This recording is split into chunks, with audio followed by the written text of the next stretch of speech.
I have a dream, that's all I need. I'll make it happen with some work and belief. Know what I want, so I'll take it on. I'll make mistakes, but mistakes make you strong. Alright, what's up everybody? So today, if you clicked on the link, it's because it's hiring day. So basically my airline has put out information and a link for you guys to sign up and apply to be a in-flight crew member, or if you guys know us as flight attendants. So I'm gonna go briefly over 6 tips to increase your chances of getting hired by an airline. This isn't specifically just for the airline that I work with.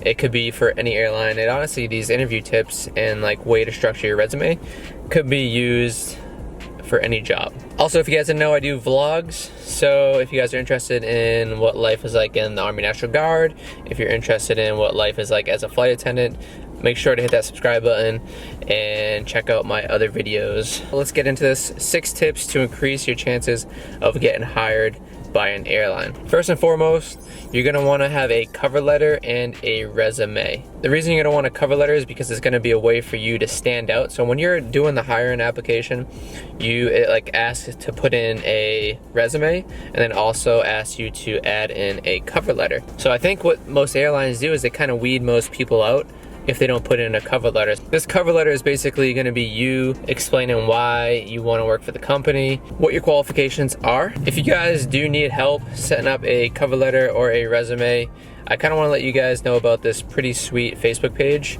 It's ran by Crystal. So Crystal runs this Facebook page called Flight Attendant Career Connections.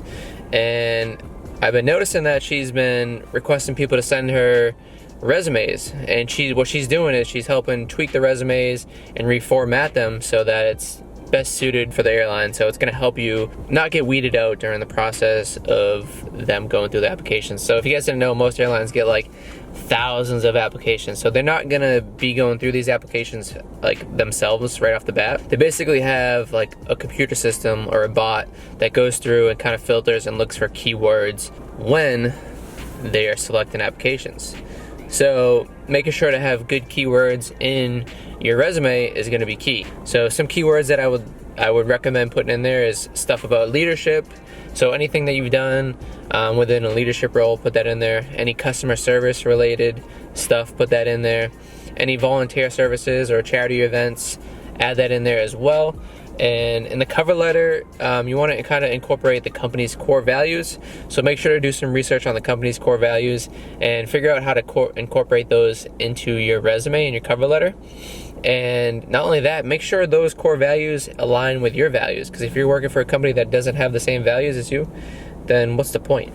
So that's tip number 1, cover letter and resume. Tip number 2 is to do research on the company. So you want to know about their culture, you want to know about their core values, know about their mission statement.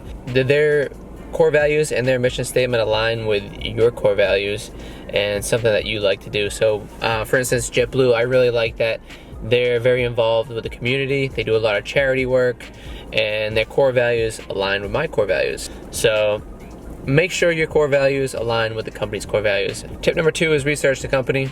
Tip number 3 would be to join Facebook groups within that airline that you want to be hired by, or any Facebook group that, like for instance, the Flight Attendant Career Connections. Join that Facebook group. That's going to be a way for you to meet flight attendants within the industry, and not only that, it'll be a way for you to make connections.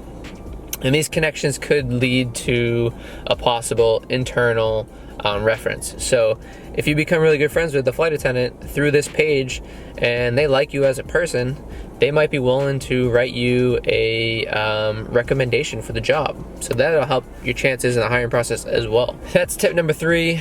Look for Facebook groups and make connections within that airline that you want to be a part of. Tip number 4 would be to practice your interview skills.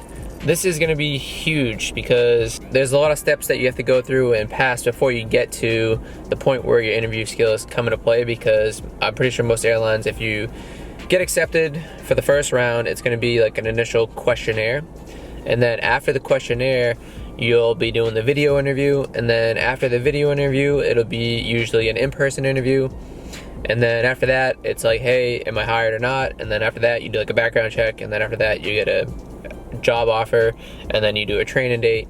It's a long hiring process. So be patient. What you're gonna wanna do for practicing your interview skills, if you guys ever taken like a interview course, they offered it at my college. It was a kind of like something that we had to do prior to getting an internship. So we did mock interviews with real companies, real people with human resources. One of the biggest things they told us was they like to see that when answering a question, they like to see that we answer the question in the STAR format. If you don't know what the STAR format is, research STAR, S-T-A-R, and basically what the STAR format is situation, task, the action, and then the result. Real briefly, an example would be name a time where you went above and beyond for somebody in a customer service related field. So the summer prior to that, I did a logistics internship with Target, and the situation was I had a customer ask me about some bedding sheets, and she was asking if they had any in queen size bedding. And I checked on my phone, like we have a scanner code there, scanned the barcode, checked. I noticed that our store had 0 on the inventory. So my task at hand was to figure out how can I help this lady get a queen size bedding sheet. So my action was to scroll through the inventory to see which store locations actually had queen size bedding sheets. And once I found a store that had it, I had given her 2 options. 1, we could put the order in and they could deliver it to her house, or 2, I was able to call the store myself and have them hold it for her while she was on the way to go get those bedding sheets. And then the result of that was 1, I was able to solve the problem for a customer. 2, she left happy because she was able to get the sheets that she wanted. So that's a kind of an example of how to answer an interview question within the STAR format. So practice your interview skills is tip number 4. Tip number 5 is going to be to do some research, do more research. And what I mean by that is you're going to go to Google and you're going to type in whatever company you're trying to apply to. So for instance, say you want to apply to American Airlines, type in American Airlines flight attendant position, Glassdoor. Once you get to Glassdoor, it'll give you all the information you need to know about that job, about the position, and some people even put in there some interview questions that they might have had. That's a good resource to have as well. And when you do your research, also research the company, because that's gonna help. Tip number 6 is gonna be practice, meaning practice your interview skills. Make sure your resume and cover letter are set up for the company. Make connections, join Facebook groups, research the company, and be patient because this is a long process. So I'm gonna briefly go over my hiring timeline and what it looked like with my application process. So I applied in January of 2018. It was probably like the first week of January when they opened applications. I received my initial questionnaire probably mid-January, and I got offered the video interview by February 1st, 2018.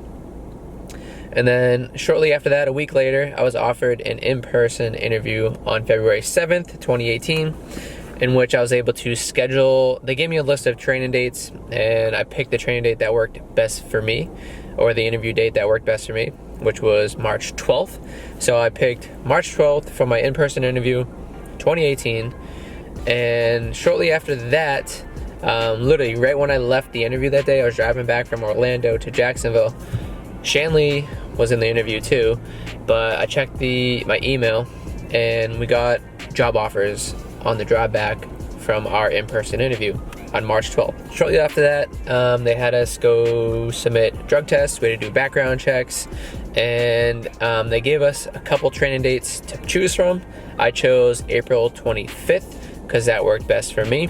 If you add that all up, my hiring process started January 2018, and then I had my official training date April 25th. So that was about a 4-month process. Be patient.